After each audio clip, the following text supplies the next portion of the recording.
Olá, eu sou a Rita Foel, que esse é o Momento Calunga. Hoje trazendo um tema que já foi analisado brevemente num vídeo anterior, mas houve um pedido para a gente continuar falando um pouco mais sobre ele, sabe?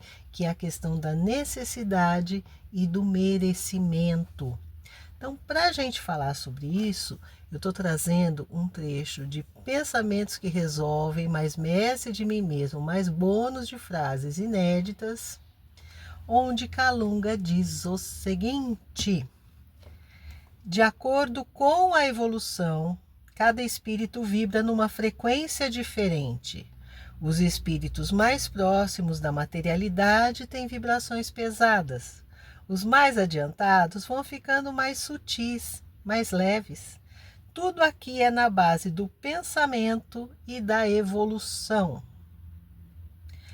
Bom, quando a gente pensa em vibrar, no que a gente vibra, em que frequência a gente vibra, duas características muito importantes relacionadas a essa vibração é que, pelo que nós sentimos, pensamos e pelos nossos hábitos, nós vibramos uma frequência que nos acompanha. A gente pode elevar um pouco essa frequência quando a gente está numa prece ou quando a gente está numa meditação.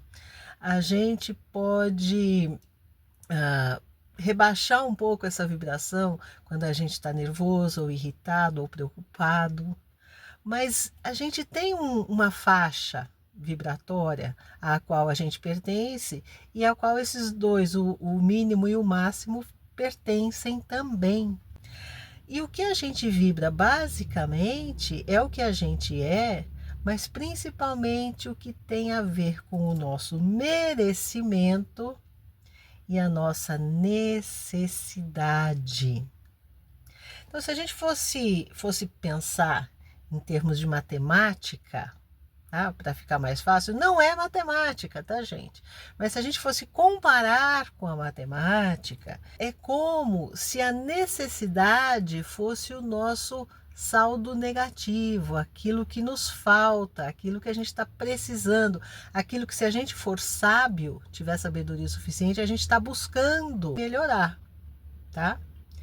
E o merecimento é o saldo positivo, é aquilo que eu já conquistei com a minha forma de ser, com as minhas atitudes, com as minhas propostas de vida, com o meu aprendizado, que me tornaram uma pessoa mais tranquila, mais serena, mais racional, mas também com uma sensibilidade maior para as situações do próximo. Isso tudo vibra na gente e a gente não tem como evitar, não tem como esconder, não tem como disfarçar a gente. Isso é o que a gente é. Agora, Rita, o que são esses elementos do saldo negativo? Eu anotei alguns aqui, por exemplo, são oportunidades que a gente teve na vida de fazer algo de bom e não conseguiu, não teve sucesso, muitas vezes por orgulho, muitas vezes por egoísmo, muitas vezes por falta de fé. Então, quando você tem uma oportunidade de fazer um bem, ou de auxiliar alguém, ou de ensinar algo importante a alguém, e você desprezou essa oportunidade, ou utilizou mal essa oportunidade, isso acaba se tornando para você um saldo negativo. Ou seja, é algo que você ainda não desenvolveu, mas precisa desenvolver, precisa melhorar. Você precisa evoluir nesse aspecto aí, tá? Um outro ponto interessante do saldo negativo é a acomodação. É quando você vive uma vida displicente com tudo que realmente importa, sabe? Você vive ali a sua rotina, você supre as suas necessidades materiais, você se distrai, você viaja, mas você não faz nada pela sua melhoria, pelo seu desenvolvimento. Então, essa acomodação acaba também gerando um saldo negativo. Por quê? Porque a gente precisa mudar isso. Então, tudo aquilo que está negativo é algo que a gente precisa mudar, precisa desenvolver, precisa melhorar.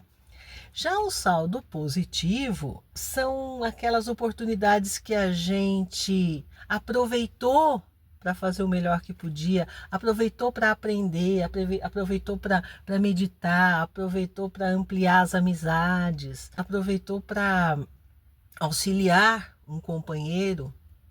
Todas essas são oportunidades que geram para nós, digamos assim, um saldo positivo, sob o risco de parecer que a gente está falando de conta bancária, mas não é não, tá?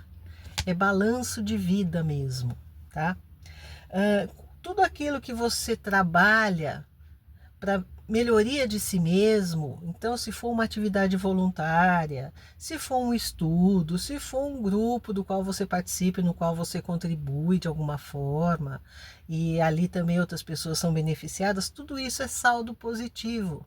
Isso são exemplos, tá? São só exemplos para a gente ter uma noção da diferença entre saldo negativo e saldo positivo, entre necessidade, o que a gente ainda precisa perceber, melhorar, desenvolver, aprimorar, e saldo positivo, aquilo que a gente já está trabalhando, já vem buscando melhorar em si, já vem buscando aprender. E nesse ponto, a gente pode fazer um tipo de avaliação que é um pouco mais profunda. Bom, por que é que eu estou ainda nesse estágio na minha vida? Por que é que eu ainda estou sofrendo com certas coisas? Por que é que eu ainda lido com dificuldade com determinadas situações? Por que é que eu não aceito determinadas realidades da vida? Por que é que eu rejeito amizades ou relacionamentos ou ideias ou encontros que vão me aprimorar, me evoluir? Por que é que eu não faço isso agora? E se eu não estou fazendo, o que é que eu poderia começar a fazer hoje, né? Para melhorar o meu salto positivo, para caminhar no sentido do meu progresso, para desenvolver em mim aquelas qualidades que nunca vão se perder, sempre estarão comigo pela vida infinita. Então, aquele aprendizado que sempre estará comigo, aquelas amizades que sempre estarão comigo, aquela atitude interna que traz paz e traz contentamento, mas não só para mim, um contentamento egoísta, mas um contentamento para quem também está em torno de mim. O que será que eu posso fazer? O que será que eu posso passar a fazer a partir de hoje? Bom, esse é o nosso convite, tá? Vamos meditar sobre isso, ok? Um grande beijo, muita paz, gratidão pela audiência. Até o próximo Momento Calunga.